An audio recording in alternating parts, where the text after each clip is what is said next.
warahmatullahi wabarakatuh. Halo anak soleh dan soleha, bagaimana kabarnya hari ini? Alhamdulillah, semoga tetap sehat dan selalu bahagia ya. Nah, pada video kali ini kita akan belajar mengenai ilmu pengetahuan sosial, mengenai interaksi sosial.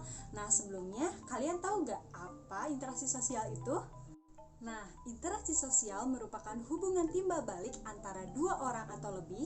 Mengapa terjadi demikian? Sebab manusia merupakan makhluk sosial. Artinya, manusia akan selalu berhubungan timbal balik dengan manusia yang lainnya. Dalam interaksi sosial terdapat 3 jenis interaksi sosial. Yang pertama adalah interaksi sosial antara individu dengan individu. Yang kedua adalah interaksi sosial antara individu bersama kelompok. Yang ketiga adalah interaksi sosial antara kelompok dengan kelompok. Kemudian selanjutnya adalah contoh-contoh kegiatan interaksi sosial. Yang pertama, contoh interaksi sosial dapat terjadi individu dengan individu. Misalkan kegiatan tawar-menawar antara penjual dan pembeli. Kemudian ada dokter yang sedang mengobati pasiennya. Kemudian anak yang sedang belajar bersama orang tuanya, dan lain-lain.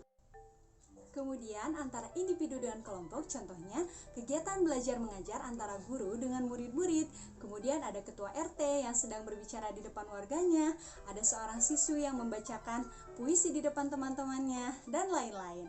Dan yang terakhir adalah interaksi sosial yang terjadi antara kelompok dengan kelompok. Contoh kegiatannya adalah kelompok PMR dan kelompok pramuka sedang bekerja sama untuk menolong korban bencana. Kemudian ada permainan tarik tambang antar kelompok, kemudian ada perlombaan yang dilaksanakan antar kelompok, dan sebagainya. Nah, hubungan interaksi sosial dapat kita temukan dengan mudah di dalam masyarakat. Hubungan interaksi sosial bisa terjadi spontan dan ada juga yang direncanakan. Misalkan kegiatan transaksi jual beli, musyawarah desa, kerja bakti, olahraga bersama, proses belajar mengajar, dan tolong menolong. Nah, coba perhatikan gambar di samping ini. Interaksi sosial apa yang ada pada gambar tersebut? Nah, gambar tersebut merupakan adanya interaksi manusia dengan alam atau dengan lingkungannya. Interaksi manusia dengan lingkungannya yang terbentuk secara alami seperti pada gunung, pantai, rawa, dan sebagainya. Dalam interaksi sosial antara manusia dengan lingkungannya juga dapat berdampak positif dan juga dapat pula berdampak negatif. Contoh interaksi manusia dengan lingkungannya yang berdampak positif adalah pengambilan sumber daya alam dengan bijak dan diikuti dengan pelestarian alam, seperti mengambil hasil panen, kemudian melakukan penanaman kembali. Nah, sedangkan contoh interaksi antara manusia dengan lingkungan yang berdampak negatif adalah pengambilan sumber daya alam dengan sembarangan dan tidak melestarikan kelestarian alamnya. Nah, misalkan penggundulan hutan dan pembakaran hutan. Selanjutnya mengenai bentuk-bentuk interaksi sosial.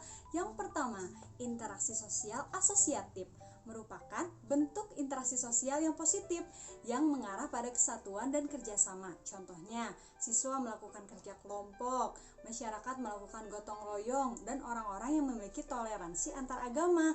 Yang kedua, merupakan interaksi sosial disosiatif, yaitu interaksi sosial yang lebih mengarah kepada konflik dan perpecahan, baik individu maupun kelompok. Contohnya, warga antar suku yang melakukan perang untuk memperebutkan suatu wilayah, kemudian ada pelajar melakukan tawuran, dan sebagainya. Selain itu, interaksi sosial juga dilakukan manusia untuk memenuhi kebutuhan hidupnya.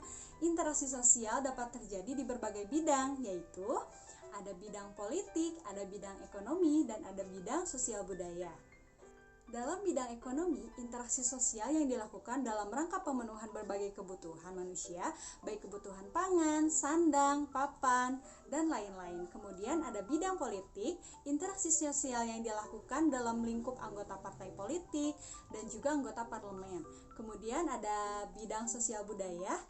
Interaksi sosial ini umumnya masih banyak digunakan dan dilakukan di daerah pedesaan dibandingkan perkotaan. Contohnya adalah gotong royong, kerja bakti, dan sebagainya.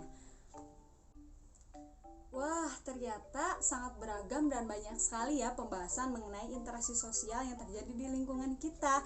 Namun kita akan melanjutkannya lagi di kesempatan lain. Wassalamualaikum warahmatullahi wabarakatuh. Sampai jumpa.